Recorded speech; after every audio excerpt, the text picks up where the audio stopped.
वाला है वो आज्ञाकारी है। जैसे रामचंद्र भगवान थे वो आज्ञा का पालन करने वाले बहुत ही अच्छे बेटे थे। पिता ने कहा कि कल तुम्हारा राज तिलक होगा, जो अयोध्या के राजा बनने वाले हैं। अरे ठीक है पिताजी, बहुत खुश है, तैयारी करी जाए।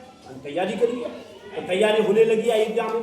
अयोध्या के साथ में फिर क्या हुआ, अब वो थोड़ी देर बाद में पूरे अयोध्या में चारों तरफ खुशी के त्योहार आने लगे और चारों तरफ लोग बाग गाने बजाने तैयारी करने लगे, फूल पत्तियों से सजाने लगे अयोध्या को।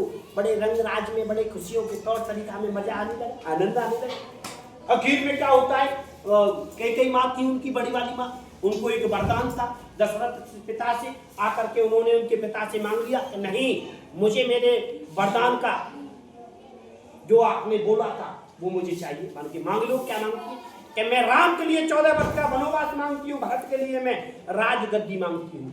कि मैंने ये क्या हुआ, वो वियोग रस में चली गई और बड़े दुख में प्रकट हुए और दशरथ पिता रोने लगे और उनके सामने राम के सामने गए तो राम से किस मुख से, किस हाथों से, किस बात से आदेश करें।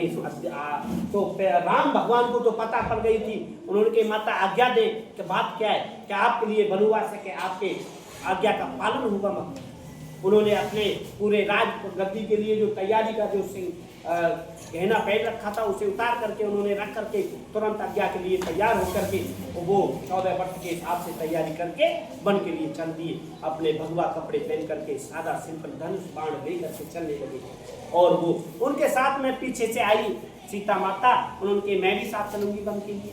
मान के आपको तो आज्ञा मिली नहीं है, क्योंकि आपको तो वनवास हुआ है, वनवास तो हमको हुआ है। वो वनवास अपने आप में हमें स्वीकार है। तुम क्यों जा रही हो, तुम तो बहुत ही अच्छे घर खानदान से, सबसे तुम दुख सुख पीड़ाओं से क्या, कि नहीं मेरा मेरा मेरा उस तरीका से वो होगा, क्योंकि जो तुम्हारे पीछे मैं हूँ उसी तरीका से मैं करूँगी जो तरीका से माना जाएगा। मैं भी फिर आ गए लक्ष्मण ने कहा कि भाई मैं भी चलता हूँ। तो ठीक है, मैं भी आपकी देख रेख सेवा में रहूँगा। ठीक है, तो वो भी चल दी। तो वो आज्ञा का पालन करने वाले वो राम भगवान बने। ऐसे कोई बेटी बेटा अपने माँ बापों का, अपने गुरुओं का जो आज्ञा का पालन करता है, सबको मानता है, वो ही राम के समान कहलाता है। जो आज्ञा का पालन नहीं करता है अपने गुरुओं का, अपने पिताओं का, अपने माताओं का, अपने भाइयों का, अपने बड़े भाइयों का, अपने परिवारजनों का, किसी का भी वो अपमानित करता है और आज्ञा का पालन नहीं करता है, वो राक्षस कहलाता है। वो रावण की नीतियों का माना जाता है बेटी बेटा, क्योंकि रावण ने अपने पिता के कहने नहीं माने थे, अपने पिता का कहना नहीं माना था। जैसे वैद्य ऋषि जो भी थे, उनके पिता बहुत ही विद्वान और वो मतलब हमारे उत्तर प्रदेश के रहने वाले और बिसरख गांव में उनके बिसरख गांव में गुड़गांव के पास में रहने वाले थे वो। और उस जगह पर बैठ करके उन्होंने अपने आप में उस जगह पर रावण का गांव सबसे ज्यादा बिसरख गांव कहलाता है, वो जो उत्तर प्रदेश में, ठीक है, उस जगह पर उनका गांव है। अब उसके बाद में उनका गांव, तब वो लंकेश्वर तो पीछे बाद में गए थे, तब वो लंका में लंकेश्वर बने थे।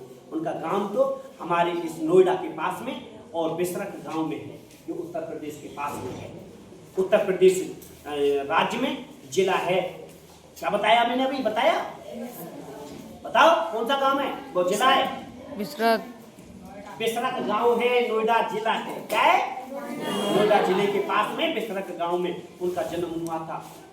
तब उन्होंने अपने आप में बहुत अच्छा काम किया, सब कुछ है भाई के साथ से सब, तब उन्होंने ये रूपरेखा बनाई। तो आज्ञा का पालन करना चाहते हैं तो राम बनेंगे, और आज्ञा का पालन नहीं करोगे, अपने माँ बापों का कहना नहीं मानोगे तो रावण बनोगे। बताओ, बंद करोगे।